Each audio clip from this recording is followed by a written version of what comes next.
अल्हम्दुलिल्लाहि रब्बिल आलमीन वस्सलातु वस्सलामु अला सय्यिदिल अंबिया वल मुरसलीन अम्मा बाद फ़अऊज़ु बिल्लाहि मिनश शैतानिर रजीम बिस्मिल्लाहिर रहमानिर रहीम।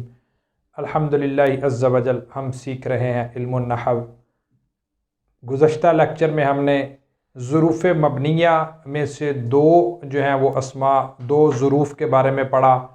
आज इंशाअल्लाहुल अज़ीज़ आगे जो हैं वो और मज़ीद जो ज़ुरूफ़ मबनिया में आने वाले कलिमात हैं उनके बारे में उनका इस्तेमाल जानने की कोशिश करेंगे कि उनका इस्तेमाल किस अंदाज़ में और किस तरीके पर और किस माना में किया जाता है। सबक वही है गुज़श्ता सबक की तरह, ज़ुरूफ़ मबनिया। ज़ुरूफ़ मबनिया के बारे में बहस हो चुकी कि ज़ुरूफ़ मबनिया जो हैं वो इनको ज़ुरूफ़ मबनिया क्यों कहा जाता है, क्योंकि ये फ़ेल के जगह और ज़माने पर दलालत करते हैं। फ़ेल किस जगह पर वाक़या हुआ, किस ज़माने पर वाक़या हुआ, इस चीज़ को बताने के लिए ये आते हैं। इस वजह से इन्हें ज़ुरूफ़ कहा जाता है। मबनिया कहने की वजह यह है कि मबनियुल असल के मुशाबे हैं। मबनियुल असल के मुशाबे होने की वजह से इन्हें मबनिया कहा जाता है, ज़ुरूफ़ मबनिया। गुज़श्ता लेक्चर में हमने इज़ और इज़ा का इस्तेमाल पढ़ा। दो हरूफ हमने पढ़े, इज़ और इज़ा। आज इंशाअल्लाहुल अज़ीज़ हम मज़ीद 3 हरूफ के बारे में पढ़ेंगे, जिनमें से सबसे पहला हरफ पहला कलिमा जो है वो है मता। मता किस लिए इस्तेमाल होता है, मता ज़ुरूफ़ में से कौन सी किस्म है और मता जो है ये किन माना में इस्तेमाल होता है, ये जानने की कोशिश करेंगे।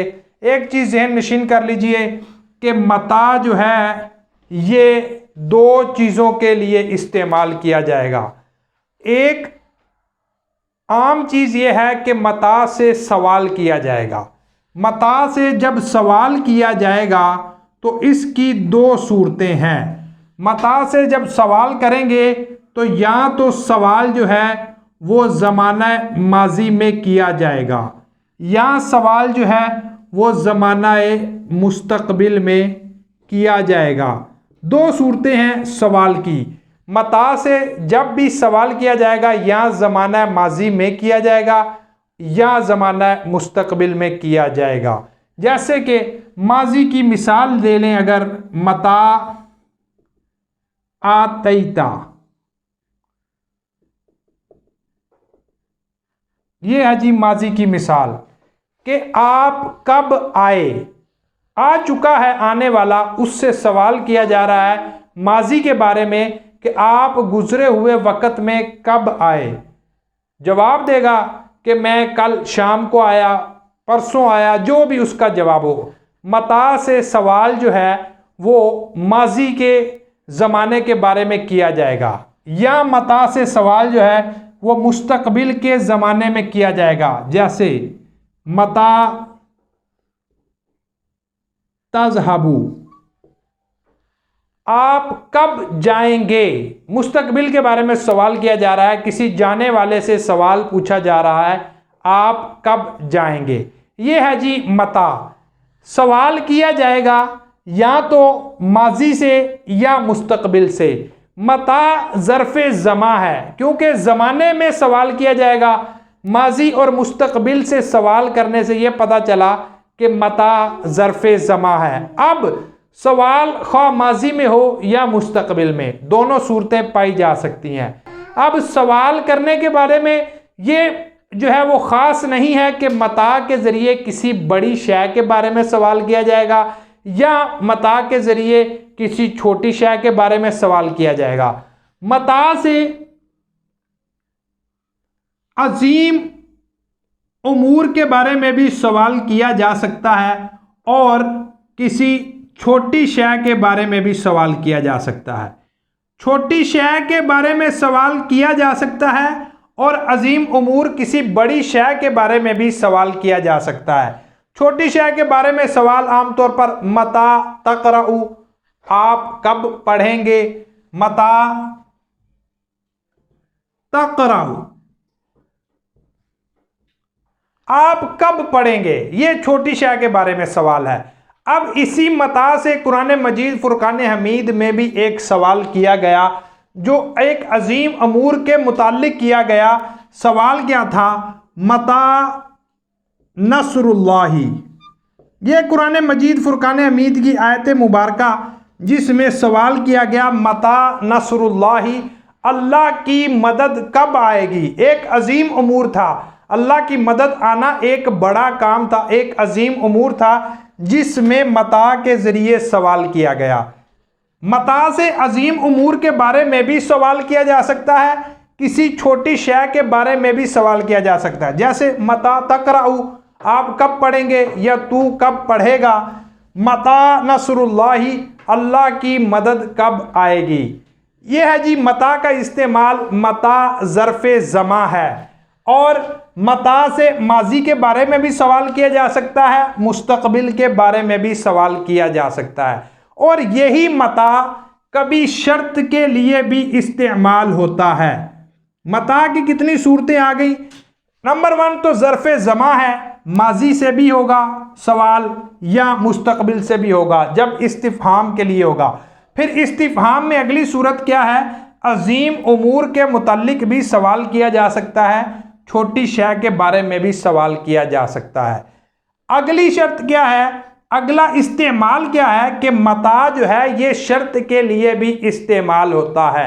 और जब मता शर्त के लिए इस्तेमाल होगा तो ये दोनों फेलों को जज़म देगा, शर्त और जज़ा दोनों जज़म देगा, दोनों मजजूम होंगे। जैसे मता तसुम असुम, कि जब तू रोज़ा रखेगा मैं भी रोज़ा रखूँगा। मिसाल देखें जी, मता तसुम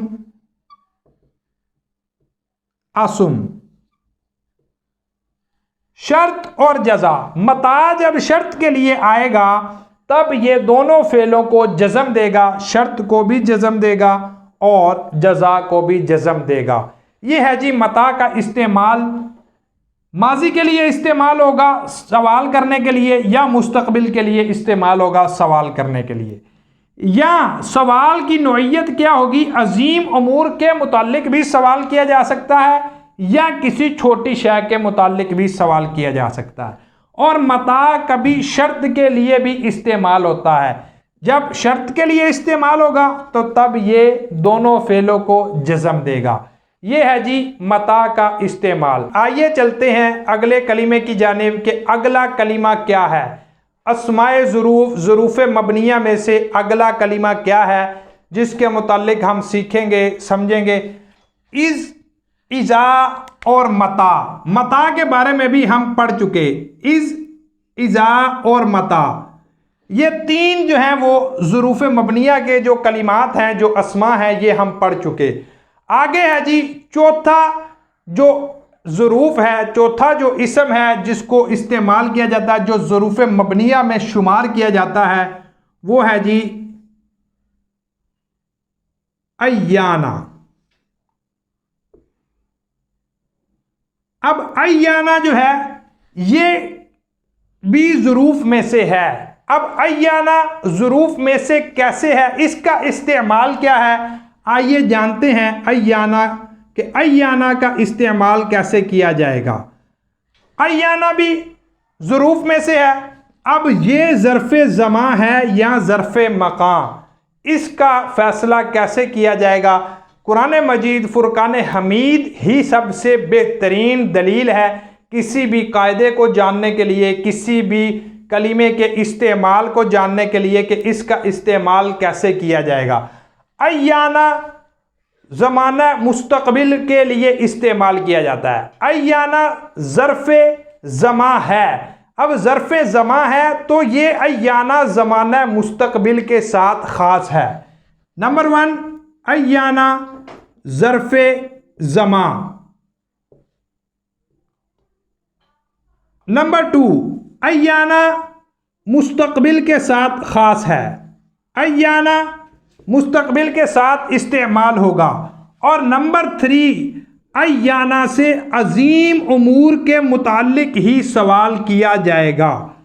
यह है जी अय्याना का इस्तेमाल, ज़र्फ़ ज़मा है और मुस्तकबिल के ज़माने के साथ ख़ास है और अजीम उमूर के मुताल्लिक ही इसके ज़रिए सवाल किया जाएगा। कुरान मजीद फुरकान हमीद की आयत मुबारका है, यसअलु अय्याना यौमुद्दीन। ये कुरान मजीद फुरकान हमीद की आयत मुबारका है, यसअलु अय्याना। अब यहां पे अय्याना जो है ये इस्तेमाल किया गया, अय्याना का इस्तेमाल किया गया, लेकिन यहां पे ये शराइत पूरी करनी है कि अय्याना ज़र्फ़ ज़मा है, मुस्तकबिल के साथ ख़ास है, अजीम उमूर के मुतालिक सवाल किया जाएगा। यसअलु अय्याना, वो आपसे सवाल करते हैं, वो आपसे पूछते हैं कि कब आएगा अजीम दिन, कब आएगा फैसले का दिन, कब आएगा। यानी कि उस अजीम दिन के मुतालिक सवाल किया जा रहा है जिस दिन में फैसला किया जाएगा।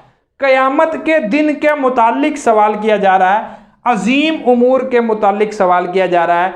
ये है जी अय्याना। ये कुरान मजीद फुरकान हमीद की आयत मुबारका है। अगर आप इसके अलावा किसी अजीम उमूर के मुतालिक सवाल करना चाहते हैं तो जिहाद एक अजीम अमर है, जिसको अजीम अमर में शुमार किया जाता है, एक अजीम काम है। तो जब जिहाद के मुतालिक सवाल किया जाएगा तो अय्याना के ज़रिए सवाल किया जाएगा, अय्यानल क़ितालु, जिहाद कब होगा। देखिए अजीम अमर, जहाँ पे भी आप अजीम अमर के मुतालिक सवाल करना चाहते हैं तो वहाँ पर अय्याना को इस्तेमाल किया जाएगा।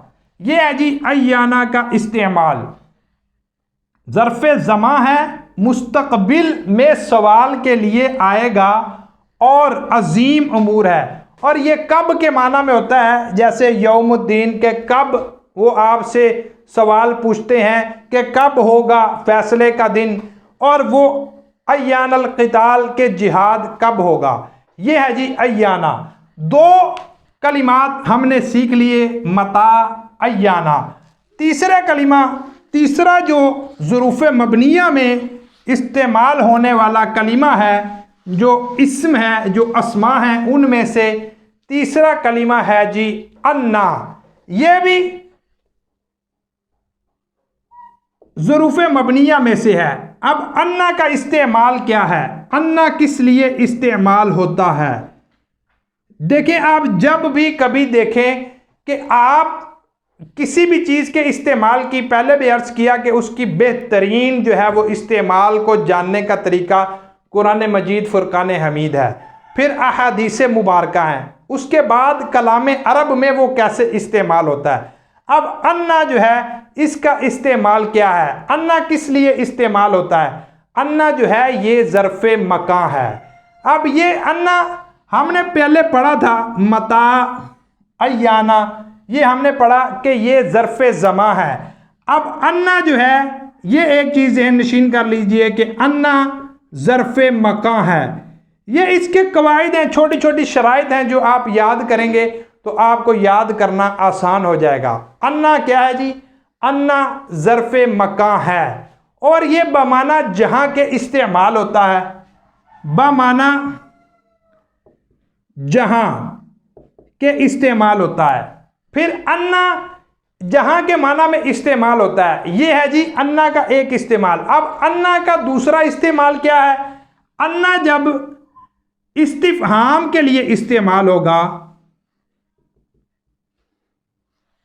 अन्ना इस्तिफ़हाम के लिए इस्तेमाल होगा तो अन्ना के लिए 2 सूरतें बनेंगी इस्तिफ़हाम में इस्तेमाल होने की। एक तो ये बमाना कैफ़ा के इस्तेमाल होगा, अन्ना जो है बमाना कैफ़ा के इस्तेमाल होगा।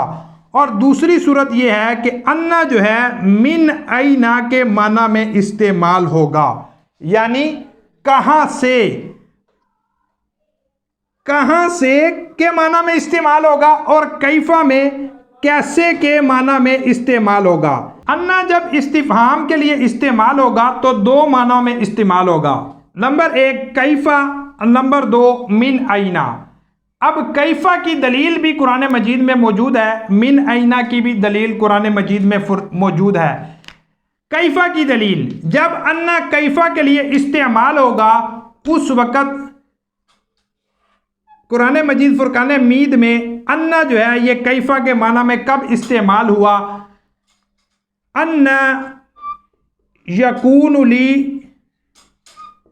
गुलामुन, ये है जी अन्ना यकून ली गुलामुन। यहाँ पे अन्ना कैफा के माना में इस्तेमाल हुआ, यानी मेरे लिए बेटा कैसे पैदा होगा। तर्जुमे में कैसे का लफ्ज़ आया और कैसे जो है ये अरबी में कैफा के लिए इस्तेमाल होता है, कैफा को कैसे के लिए इस्तेमाल किया जाता है, इसका मतलब ये है कि ये अन्ना जो है यहाँ पे कैफा के माना में है। दूसरा माना इसका जब इस्तिफहाम में होगा, कहाँ से? मिन आइना के माना में, तो उसकी भी आयत कुरान मजीद फुरकान हमीद में मौजूद है। कौल या मरियमू अन्ना लाकी हाजा, ये भी आयत कुरान मजीद फुरकान हमीद में मौजूद है। कौल या मरियमू अन्ना लाकी हाजा। अब यहाँ पे देखें कि यहाँ पे अन्ना का इस्तेमाल किया गया।